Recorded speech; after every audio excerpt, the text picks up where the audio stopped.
Hello again, everyone. Here at the Adams Chetwood Wealth Management Group, we always believe that a good advisor has the heart of a teacher. And so we're trying to walk you through a couple of different ways as to how we reduce risk in our portfolios for our clients and create more consistent rates of return. So that inevitably, when the market drops or when the market doesn't cooperate or we have a recession, that our clients aren't surprised, and more importantly, that their financial plan is not impacted because we've already factored in those risks and neutralized them as much as we can. So this is another way that we reduce risk in client portfolios. This is what we call our cash flow reserve. And if you can, just close your eyes with me, and I want you to think of a reservoir. I want you to think of a big farm that has a reservoir, and the reason that farmers build a reservoir is so that they can water their crops even if there's a drought. Well, that's exactly what we're doing when it comes to your nest egg.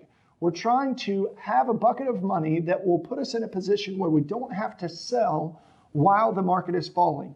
And the reason that we want to do that is if I have to sell $10,000 every month in order to send to your checking account, if the market falls by 20%, I'm going to have to sell more shares to generate that $10,000 to you.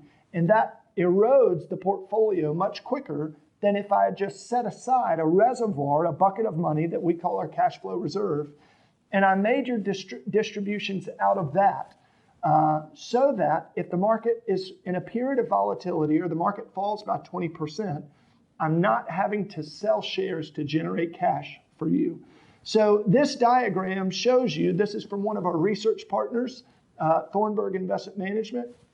It's going to show you that in our cash flow reserve models, we like to have about a year to 2 years worth of cash on hand.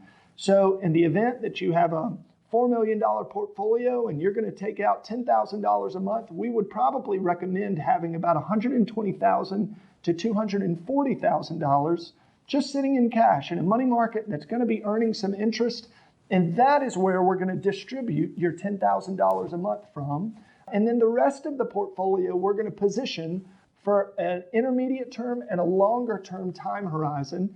And we'll set it up so that the dividends and interest out of the rest of that portfolio automatically cascade over and continually refill our reservoir.